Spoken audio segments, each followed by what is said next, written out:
Ku Lwokubiri ng'ennaku z'omwezi 15 omwezi guno, kkooti esookerwako mu disitulikiti y'Empigi yayimbula ssentebe wa disitulikiti eno Martin Ssejjemba ne banne abaali bakwatibwa akakiiko akalwanyisa obuli bw'enguzi okuva mu maka g'omukulembeze w'eggwanga ku bigambibwa nti yali yeenyigira mu buli bw'enguzi.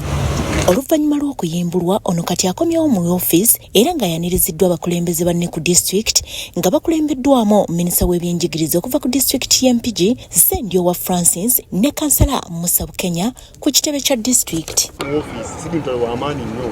Wadde okozemako emirimu abakozi ba gavumenti abamu tebabeera mu woofiisi zabwe zibanganzigale kuba omuntu alina okubagambako omukulu tabaddeewo. Ne nyina okusuubira nti olwaleero abakozi ba gavumenti asinga obungi balina emirimu gyabwe gitambule bulungi nnyo kugira disitulikiti egende mu maaso. Ndi musanyufu nnyo nti mukama wange akomyewo okukola emirimu gye gya disitulikiti. Ali amaze nga taliiwo nga bimanyi nti taata nga tali waka. Disitulikiti ebadde scattered nga buli omu akola by'ayagala, abantu bali mu dduka buli mutategeera kiddako. Naye kaakomyewo olwaleero ngeze okulanga n'abakugu abaali batakyajja bategedde nti mukama waabwe akomyewo nabo batandise okukola ki okuripootinga. Oluvannyuma ssentebe Ssejjemba asisinkanye bannamawulire n'annyonnyola ennaku gy'alabidde mu kkomera omuli okusiba abantu awatali nsonga n'emisango gy'abasibwa okukandaalirira mu kkooti ne batafuna bwenkanya.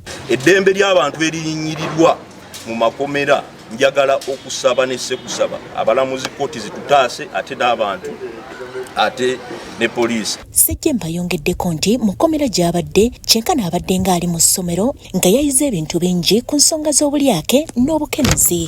Wabula n'avumiridde ebikolwa by'obuli bw'enguzi ebifumbekedde mu ggwanga kyokka naawe ababirwanyisa amagezi obutateeka byabufuzi mu kulwanyisa bulyake n'obukenuzi. Bakanoonyerezeeko kutabika okuba kayinza obbanga nako kalya obuli bw'enguzi mu kukola emirimu ate n'okulabika obbanga kapangisibwa okukola political agendas n'okupasecutinga political ambitions kiri vereki era nakiyize n'okikonda eminga nsaba obwenkanya. Ssejjemba era asekeredde abo bonna abamulwanyisa olw'ebyobufuzi era n'aweera nga bw'atagenda kuva ku mulamwa. At the end of the day oluvannyuma lwa byonna tujja kuwangula, amazima gajja kuwangula era amazima gawalirirwa abantu. Sandra Nabaggala ne Irene Mirembe, BBS Terefayina, Gamboze.